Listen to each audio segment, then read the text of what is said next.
नमस्कार मित्रांनो, कमळी या मालिकेच्या आजच्या या जबरदस्त भागामध्ये तुमच्यासाठी असा काही ट्विस्ट घेऊन आली आहे की तुम्ही कल्पना सुद्धा केली नसेल. आज जे होणार आहे आपण फक्त विचारच केला नाही, तो कुणाच्या डोक्यात सुद्धा आलं नाही, ती कल्पना आज सत्यात उतरलेली असते. म्हणजेच आपली जी गौरी, साधना मावशी, सरू काकी जी आहे, इतक्या नावांनी जिची ओळख आहे, ती आपल्या राजांची मोठी बायको, आज राजांची बायको, कमळीची आई, अन्नपूर्णा आजीची मोठी सून म्हणून ओळखणार आहे सगळे जग. कारण आज असा काय धमाका होणार आहे की त्याच्याने राजन, गौरी, कमळी सगळे समोरासमोर येणार आणि राजनला कळणार की गौरी दुसरीकडे कुठे राहत नाही, तर इथेच राहते मुंबईमध्ये, आणि तेही नयनताराच्या घरी. आता सगळ्या सत्याचा उलगडा कसा होतो आणि हा धमाका रागिनी कामिनीला पचणार का, हे जर बघायचं असेल मित्रांनो तर व्हिडिओ अगदी शेवटपर्यंत बघा. आणि व्हिडिओ आवडल्यास लाईक, शेअर, सबस्क्राईब नक्की करा. मित्रांनो, कमळीने आता एक ट्रिप काढलेली असते रायगडला जाण्यासाठी, आणि तिथे जायला सगळ्यात महत्वाची गोष्ट म्हणजे सगळे म्हणतात की आम्हाला जायचंय. आपली जी अनिका असते ती म्हणत असते की मला जायचं नाहीये. राजनचं आता डोकं बंद पडतं की ह्या अनिकाला कसं समजावू आणि कसं सांगू की तू जा बाई ट्रिपला. ऐकायला काय तयारच नसते. इकडे आता सरूच्या डोक्यामध्ये वेगळीच कल्पना असते. सरूने कमळीला मारलेलं असतं डोक्यामध्ये. राजनची मुलगी म्हणून कुणीतरी दुसरीच आलीये आणि ती फसवतीये राजनला किंवा अन्नपूर्णा ताईंना. म्हणून सगळ्यांना वाचवण्यासाठी आपल्या गौरीने मोठं पाऊल उचललेलं असतं आणि राजनची मुलगी जी खोटी मुलगी आहे तिच्या डोक्यामध्ये मागून असा वार केलेला असतो आणि तिला खाली पाडलेलं असतं. इतकी जोरात तिच्या डोक्यात काठी टाकलेली असते की डायरेक्ट ती खाली कोसळलेली असते. आता मात्र सरू जेव्हा जवळून बघते तर ही दुसरी तिसरी कुणी नसून माझी कमळीच आहे. तेव्हा मात्र तिला धक्का बसतो आणि कमळीला सावरायला जाते तर तेवढ्यात काही तिथे निंगी आलेली असते. पटकन सरू लपून तिथून निघून गेलेली असते. सरू आता घरी जाते, पण सरूच्या डोक्यातल्या गोष्टी काय संपायला तयार नसतात. माझ्या कमळीला किती लागलं आणि किती नाही ते सुद्धा मी स्वतः मारलंय हे तिला सहनच होत नसतं. त्यासाठी ती स्वतःला दोष देत असते आणि आता काहीतरी करायला हवंय, नाहीतर माझ्या कमळीला बरं वाटणार नाही. म्हणून सरू स्वतःच्या जीवालाच खात असते. आता सरूने खूप विचार केल्यावर ती म्हणते मी लेप लावते की माझ्या कमळीच्या डोक्याला जर लेप लावला तर त्याला सूजही चढणार नाही आणि डोकंही दुखणार नाही. आयुर्वेदिक गावाकडचा जो उपाय केला, लेप जर लावला तर माझी कमळी अगदी ठणठणीत बरी होणार. ती बेशुद्ध झालेली असते हे तर आपल्या सरूला माहितीच आहे. त्यामुळे जरा कमळी इकडे शुद्धीवर जरी आलेली असते तरी गुंगल्यासारखीच राहत असते. सरू आता लगेच लेप तयार करते आणि तो लेप तयार करत असताना तिच्याबरोबर जी काम करत असते ती मावशी म्हणते काय होताय, कुणासाठी बनवताय लेप, आपल्या घरात तर कोणाला काहीच झालं नाही. आता मात्र गौरी म्हणजे साधना मावशी गोंधळलेली असते आणि म्हणते अहो माझा पाय जरा लचकलाय ना, म्हटलं लेप लावावं जरा बरं वाटेल. हो हो लावा की बरं वाटेल. ते आता तिचं काम झालेलं असतं, ती निघून जाते. गौरी लेप वगैरे तयार करते आणि डायरेक्ट मागचा पुढचा विचार न करता राजांच्या घरी आलेली असते. इकडे आता राजांच्या घरी सुद्धा एक मोठा तमाशा होऊन गेलेला असतो. अनिका ट्रिपला जायला नाही म्हणत असते. कमळी आणि राजन आयडिया करतात. राजन म्हणलेलं असतात की जे मुलगी ट्रिपला जाणार तिला मी एक बेस्ट असं गिफ्ट देणार, आणि ते गिफ्ट असं असणार आहे की समोरची व्यक्ती बघून आश्चर्यचकित होणार. सगळ्यात मोठं गिफ्ट देणार आहे त्या मुलीला जी रायगडावर जाऊन सगळा रायगड अगदी मनापासून बघेल आणि महाराजांचा अभ्यास करेल अगदी मनापासून. आता हे अनिका चोरून ऐकते आणि अनिका म्हणते अरे वा, जर मला गिफ्ट मिळालं तर किती छान होईल, आणि मी जर गेले नाही तर ह्या कमळी टमळीला गिफ्ट देणार हा डॅडा, मग त्यापेक्षा मीच गेलेली काय वाईट आहे. म्हणून अनिका एका मिनिटात समोर येते आणि हो ए कमळे टमळे मला सुद्धा यायचंय बरं उद्या. आता राजनला आणि कमळीला खूप आनंद होतो, त्यासाठीच त्यांनी हा प्लॅनिंग केलेला असतो. आणि एका मिनिटात आपली अनिका तयार झालेली असते आणि या दोघांचंही काम अगदी परफेक्टच होतं. सगळं काही झाल्यावर राजन म्हणतात चला झोपून घ्या आता. कमळी निंगे झोपलेले असतात आणि अनिकाही तिच्या रूममध्ये झोपलेली असते. ह्या झोपतात कारण यांना पहाटे लवकर उठून जायचं असतं, म्हणून त्या लवकर अशा झोपी गेलेल्या असतात. आता मात्र सरू गुपचूप आलेली असते आपल्या कमळीच्या रूम मध्ये.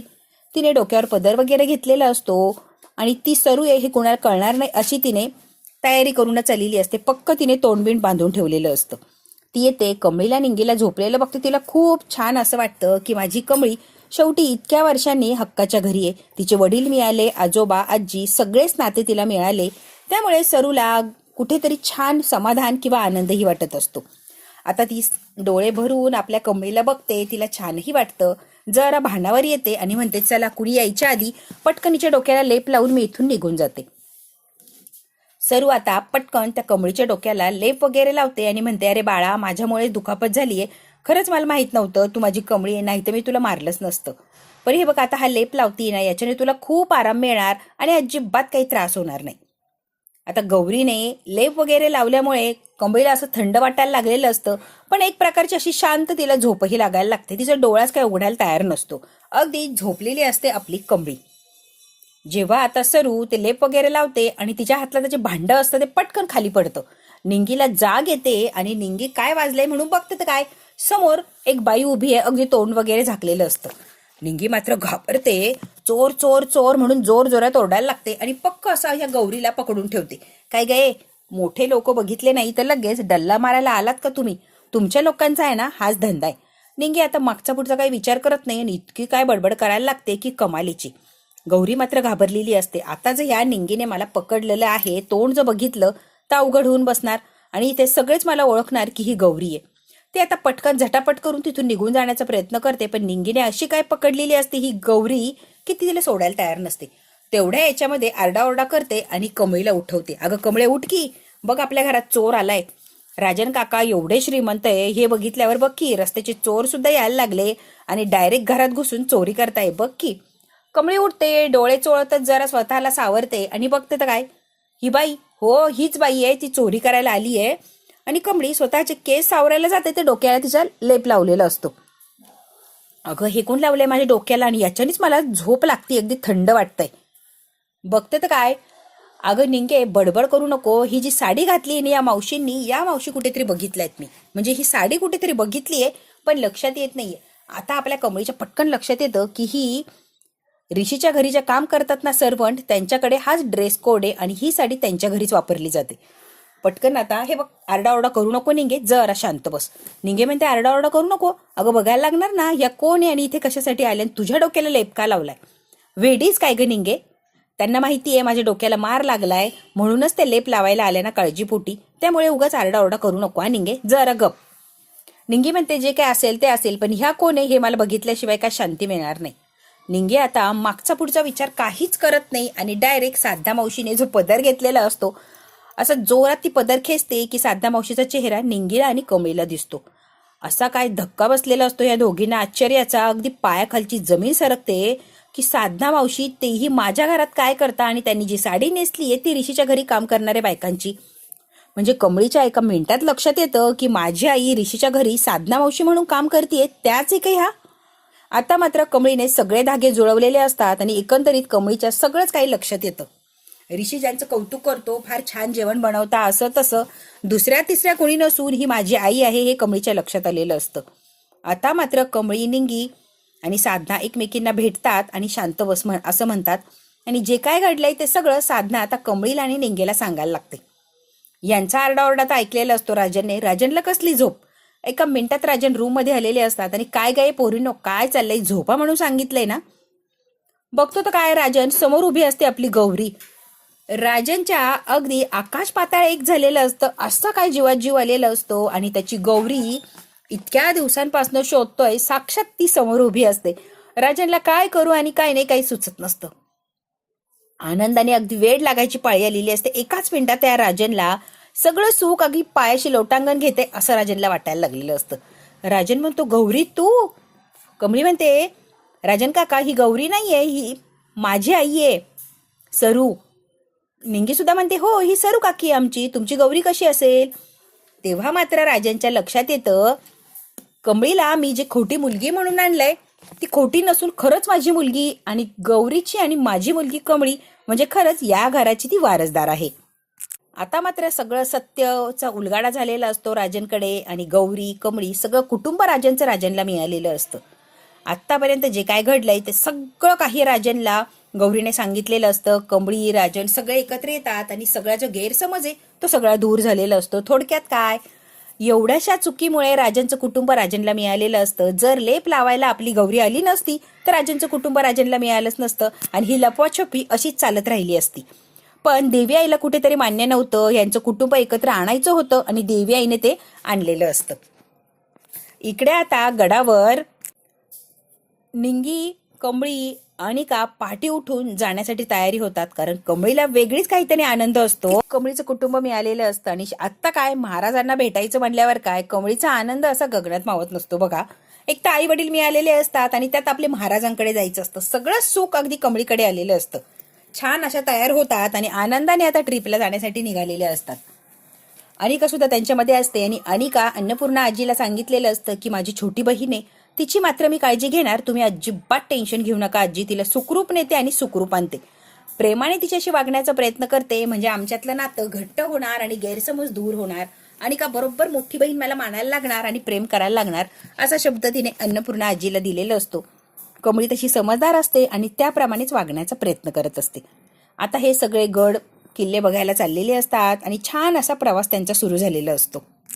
कमळी आता अनिकाला सांभाळून न्यायचं असा शब्द तर दिलेला असतो आणि गडावर छान असं त्या पोहोचलेल्या सुद्धा असतात. अनिका थोडी लाडकी असते, त्यामुळे ती कोणाचं काही ऐकत नसते लवकर. हे सगळे एक ग्रुप करून चाललेले असतात. अनिका मात्र वेगळीच तिची एकटी चाललेली असते. गडावर जशी चांगली लोक गड बघायला आलेली असतात, तशी काही वाईट मुलं किंवा टुकार मुलं सुद्धा आलेली असतात. अनिका आता नेमकी या टुकार मुलांच्या तावडीत सापडते. ती सहज गड फिरत फिरत इकडे तिकडे गंमत जम्मत करत चाललेली असते. चुकून त्या टुकार मुलांच्या जवळ बसते. अनिकाच्या लक्षातही येत नाही. अगदी ती नॉर्मली त्यांच्याशी बोलण्याचा प्रयत्न करते, पण त्यांचा हावभाव किंवा त्यांची बघण्याचं लगेच अनिकाला कळतं की हे काहीतरी विचित्र चाललंय. अनिका म्हणते माकडांनो, आणि त्यांना लोटून अनिका तिथून पळतच सुटते. ते सुद्धा तेवढ्या स्पीडने अनिकाच्या मागे लागलेले असतात. त्यांचा काहीतरी वेगळाच विचार असतो, अनिकाला त्रास द्यायचा किंवा काहीतरी विचित्रपणा करायचा. अनिका मात्र सगळं काही ओळखते आणि स्वतःचा जीव वाचवण्यासाठी जोरात अशी पळालेली असते. रिशी रिशी करते आणि जिकडे रस्ता दिसेल तिकडे पळत सुटलेली असते. ती लोक सुद्धा, म्हणजे ते 2-3 मुलं असतात, ते सुद्धा अनिकाच्या माघारी पळतात. इकडे मात्र अचानक आपल्या कमळीच्या लक्षात येतं की ऋषी सर, ही अनिका बऱ्याच वेळची दिसत नाहीये, आपला ग्रुप वेगळा पडलाय आणि अनिका तर दिसतच नाहीये. ऋषी म्हणतो हो ग कमळे, बराच वेळ झालाय. आता ऋषी, कमळी किंवा सगळाच त्यांचा जो ग्रुप असतो तो अनिकाचा शोध घ्यायला लागलेला असतो. अगदी ते सुद्धा वेगाने धावत असतात, कारण अनिका काही करू शकते, काहीही वेगळं वागू शकते हे त्यांना माहिती असतं. कुठे धडपडली, गड किल्ला वेगळं अनोळखी ठिकाण, त्यामुळे कमळीला चिंता लागते आणि कमळी अगदी अनिका अनिका करत पळतच सुटलेली असते. आता मात्र अनिका ज्या दिशेने पळत असते त्याच विरुद्ध दिशेने कमळी सुद्धा येत असते. म्हणजे अनिका वर चढते आणि कमळी खाली उतरत असते अनिकाला शोधण्यासाठी. जेव्हा अनिकाला समोर कमळी दिसते, अनिका मागचा पुढचा विचार करत नाही आणि घट्ट अशी मिठी मारून म्हणते, कमळी, हे लोक मला त्रास देत आहे आणि बराच वेळ झाला माझा पाठलाग करताय. आता मात्र अनिकाला कमळीने सावरलेलं असतं, आधार दिलेला असतो. घाबरू नको अनिका, मी आहे ना. आणि कमळी त्या पोरांना असा काय धडा शिकवते, म्हणजे महाराज जर असते ना तर तुमचा पायाचा अगदी चौरंग करून टाकला असता. काय हालत केली असती माझ्या महाराजांना विचारा की. आता मी सुद्धा महाराजांची शिष्य आहे, त्यामुळे महाराजांनी जे केलं असतं तेच करणारे. त्या पोरांना अशी काय अद्दल घडवलेली असते जन्मजुगाची, आणि आपल्या अनिकाचा म्हणजे बहिणीचा जीव वाचवलेला असतो. किती काय झालं तरी कमळी ही मोठी बहीण असते आणि लहान बहिणीला वाचवण्याचं कर्तव्य तिने पूर्ण केलेलं असतं. बघू आता कमळी आणि अनिकामध्ये प्रेम होणार का? बहिणीचा मोठी बहीण लहान बहीण असं प्रेम त्यांच्यामध्ये राहणार का? की घरी आल्यावर कामीने सांगणार तसंच परत अनिका वागणार? मित्रांनो, हे सगळं काही जर बघायचं असेल तर बघायला लागणार पुढचा भाग. हा भाग इथेच संपला. व्हिडिओ आवडल्यास लाईक, शेअर, सबस्क्राईब नक्की करा. धन्यवाद.